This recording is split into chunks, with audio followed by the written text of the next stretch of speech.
Hi, I'm Beth Gantz with the SBDC at Lorain County Community College, and I'm here at Cleveland Cutting Board. And this is Michael, and Michael owns Cleveland Cutting Board and is an SBDC client. So, Michael, thank you so much for having us. Oh, it's my pleasure. Thanks for stopping by. So excited to be working with you. So, tell us more about how you got started on this entrepreneurial journey. Sure, I've always been a woodworker. I grew up watching, Norm on the New Yankee Workshop and all those things, and was just fascinated by things that are handmade. Even as a little kid going places, I was always fascinated by seeing how things that were handmade. So I kind of lent me into that as my older age. I started off just as woodworking in my garage, just building little things here and there, and then I made a cutting board for a good friend of mine, Paula, cutting board number one, which she still uses today, 15 years later. But I made one for her. It turned out nice. I made one for myself. Put it on my countertop. My neighbor seen it, said, "Hey, we make one for my wife." I made that one, put that one on social media, and I started kind of flooding in from there. So I started off as Mike's Cutting Boards, and then I was just making a few boards here and there. And then one day I was on a Harley trip up in Maine, going to visit my aunt, and I was really on my Harley, going to go camping by myself, and the idea of Cleveland Cutting Board popped in my head. So I was on this Harley trip, camping out by myself up in the national park, and I built the business model in that time frame. Left Maine, went through Vermont or New Hampshire into Vermont, down to, and just rode all the way through. And by the time I got back to Ohio, I bought the rights to Cleveland Cutting Board and Furniture Company and just put a business plan together and been going ever since. That's wonderful. How long ago was that?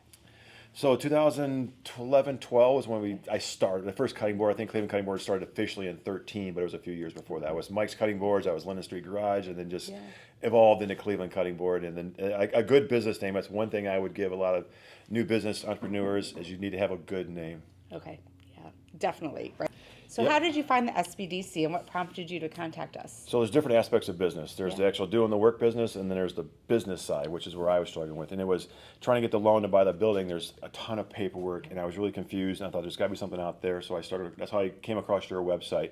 And that's where you guys have been more than helpful, because it's another language to me. Start talking banker language. Where to cross the I's and dot the T's kind of thing. Dot the T's. Cross the T's, dot the I. Right. It's so much paperwork. So it was. And it takes a while, too. And it does. And you submit the paperwork to the bank, and then it goes to the next branch of the bank, and they have more questions, which were answered over here, but there are different questions. So it was really confusing. So that's where you guys have came in and helped me a lot, because I was just stuck. And there's, not only that, but all the little stuff you guys helped me with. Not just paperwork, but just, hey, make sure you talk to this person with the city and the county this and the county that. So it's all those things people don't realize.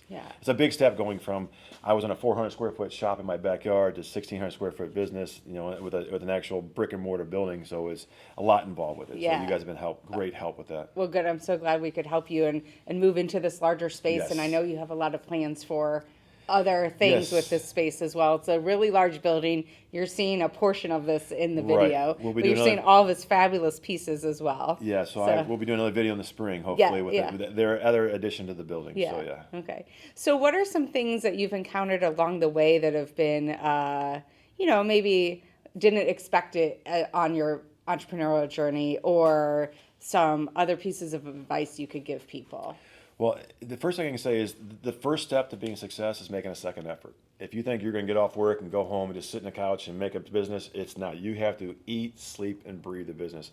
Between myself and my wife owns her own business, and it's not okay. I'm going to go home at 4 o'clock and sit. It's go home at 4 o'clock, get on the computer, find vendors, find people. You got to find the sales. You got to find marketing. You got to do all this stuff. So if you really want to be a successful business, you have to make that second effort. That's what it comes down to, Okay, wonderful. And just real quick, you make so many amazing pieces. You make these beautiful cutting boards. This bowl is, I think, out of redwood.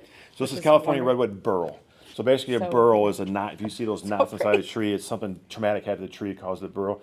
And it makes the most amazing grain patterns. And this being from California redwood, it's got the light from the sapwood, the dark from the heartwood, and the way this winterwine with each other, it's an amazing piece of wood. As I was turning this on the lathe, this was just a chunk of wood. I put it on the lathe, turned it. I'm literally getting excited like a little kid opening up a gift as I'm turning the lathe and getting the shape of the bowl. Like, wow, this is really nice. Well, it's just beautiful. And what's one of the best things about being an entrepreneur? So, everyone says to themselves, oh, if you work for yourself, you never work a day in your life.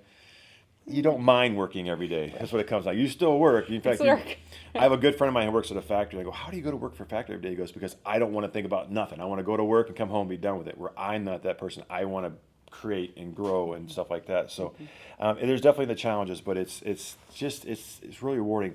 For me, if I sell somebody a cutting board or a table, and I'm on social media and I'm scrolling and I come across their page. In the background, I see like the table I built. Their family's sitting around that table. Or if I see a mom and one of their kids at their island cooking something and they're using one of my cutting boards. It doesn't say Cleveland Cutting Board, but I know I made that. In fact, that their family's having a moment gathered around that table or that piece of furniture. That to me is just, I mean, the money's good. You know, it's nice having that revenue, but just seeing stuff like that makes it worth the late nights and stuff like that. So yeah, That's great. yeah. Well, it's been a pleasure working with you, and we look forward to continuing to work with you.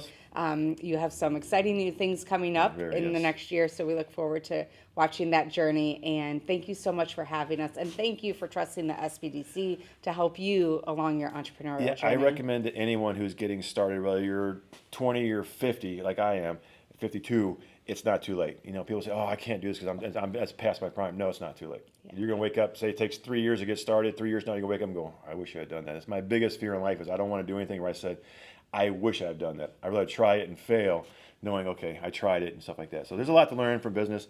It's just you have to eat, sleep, and breathe it. But the trick is finding a balance. That's one thing I'm working on now. Is I would work 24/7 if I could, but I'm trying to find time to set stuff aside. And that's the biggest advice I give. Once you get going, you still need to have that time for yourself away from your work. You'll be in your back of your head, Right. but you have to find that time for your sanity because you'll go nuts. But yeah, you Yeah. have to love what you do, and I definitely do. Good. Well, it shows. So again, thank you so much, and we look forward to watching you continue to grow. My pleasure. Yeah.